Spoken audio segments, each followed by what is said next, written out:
welcome to Incoming, the video podcast that takes a look back at the week's historical miniature releases. This is episode 28, which takes a look back at the miniature releases for week ending the 18th of December 2009, and I'm your host, Neil Shook. Now before we go any further, I've got an apology to make. Last week, I featured this miniature by Alter.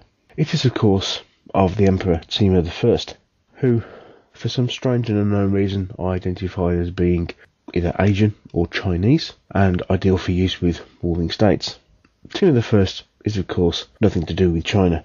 He is in fact Ottoman, otherwise known as Timur-Lenk or Timur the Lame, and he's one of the most famous Turkish conquerors in history. And of course, as I said, nothing to do with Chinese whatsoever. Thank you to all those that have pointed that out to me, and yes, I'll put my hand up and say I really didn't do my research properly on that one. So, very sorry everyone, let you down on that a little bit, didn't I? So, on to this week, and let's see if I can redeem myself a bit, shall we? We have a top 9 for you this week, and some very nice figures amongst them as well. So at number 9 we have latest release from Successor Miniatures. They have been producing a steady release of 15mm figures throughout the year. These are their Middle Eastern tribesmen, circa 8th to 11th century. And here we have a wide range of both foot troops and cavalry. A nice selection of figures this, well sculpted and well detailed. Really what you can come to expect from Successor these days. I think the downside is some of the horse sculpts are a little strange and, dare I say, almost fairground in pose. Which is, as I said, the one downside on what is otherwise a really good looking release. At number 8 we have a new release from company B Miniatures, and they have released an M3 complete with US Marine crew. The M3 half track is actually one of my favourite vehicles of World War II, so it's always nice to see new variants on this particular vehicle, and company B continue to release a very good set of 156 scale miniatures. Number 7, and another release from Bolt Action Miniatures. Following on last week from the release of the Kubelwagen, this week we have a Schwimmwagen released. Always seems that both these vehicles seem to go hand in hand with each other. I think for a lot of people the Schwimmwagen is possibly a little bit more popular. This particular vehicle is available with a couple of different variants of driver, essentially with different headgear, either a hard helmet in this particular case, or with a soft field cap. Again, the Schwimmwagen is a vehicle that's very popular and is featured in a lot of places, so being released into what is a crowded market, but a nice model all the same. Number 6, and another new release into the Zulu range from Foundry. Probably their best set of Zulus to date, as these are the more unusual figures for the Zulu range. Even so, my previous comments I think are still valid. Here we have, admittedly nice looking models, but they really are premium priced at $10.75 for 6 figures. Especially when you compare that, some are just like casualty figures. Very varied quality in the sculpts in this particular set. As I say, in comparison with the other 2 sets they released, these are probably the most useful as they contain a couple of command packs with some very characterful looking figures amongst them. So probably of their entire Zulu release, this is probably the one to consider most. But having said that, I think I'll stand by my previous judgments on these particular packs. Far too expensive, I think, for what you need for a Zulu army. Top 5, I don't actually have a logo for this company at the moment because I don't believe this man has got one. These are the first of what will be 6 figures from a new sculptor called Uwe Emke. These are Württemberg Chevalier, or Light Horsemen. Here we see an officer and a trooper. Apparently this particular set is going to be released in the new year. It's going to include 3 more different troopers and a trumpeter.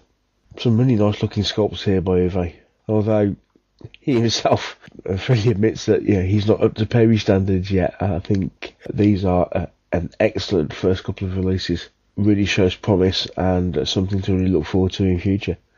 So more power to this guy. I think he's got a very promising future ahead of him. Number 4, and we see a preview of a release that's going to happen in the new year from Victrix. Now Victrix are known for their plastic Napoleonic figures, But in the new year, they're going to be releasing some metals. 3 packs available. These are going to be Portuguese Cacador infantry. Cacadors are the Portuguese light infantry. Here we have just standard infantry with muskets, and also a command pack and some Cacadors with rifles. And just to show this man gets everywhere, these are indeed sculpted by the talented Mr. Paul Hicks.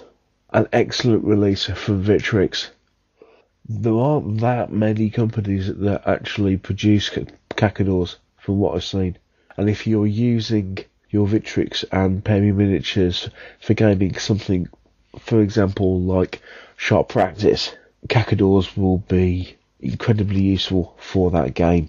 So it's nice to see an unusual release from Victrix. Nice figures as well. Top 3 in a release that just missed last week's cut. Saw these just after I put last week's show together. These are new Goth cavalry from Musketeer Miniatures, and in fact their range includes Gothic infantry as well, as can be seen from some of these pictures. First off, a new range of ancients from Musketeer, and if these are anything to go by, I've got a lot to look forward to. Very nice stuff from Musketeer. Number 2, and we see a couple of previews of some new stuff from the Perry twins. Obviously they've just released their Plastic War of the Roses box set, and here we see a couple of field artillery pieces to go with them. Both of these are still in their green phase, but as you can see we've got a couple of nice field guns to go with their infantry. This really smacks a bit of being the start of an excellent range from the Perrys, possibly even one of their best so far. Especially if you compare these and look at what they're capable of producing with the 100 Years War range, for example. So a couple of excellent models to look forward to from the Perrys, and I'm really looking forward to seeing especially their War of the Roses heavy cavalry come the new year. And so on to number 1. It's back to a company I don't feature very often, but they're always excellent when they do. This is Gripping Beast, and they've just released their Successor cavalry. 6 packs have just come onto the market, and these are superb, aren't they? We've featured lots of successors in recent weeks with Aventin's elephants. Here we see, let's say, a slightly different take with the cavalry models, and I think Gripping Beast have done an excellent job on these. Well sculpted, dynamic, particularly good horses, I think. I said it before, I'm a sucker for cavalry, especially ancient cavalry. And these are, I think, an excellent release. Oh, well worth a look.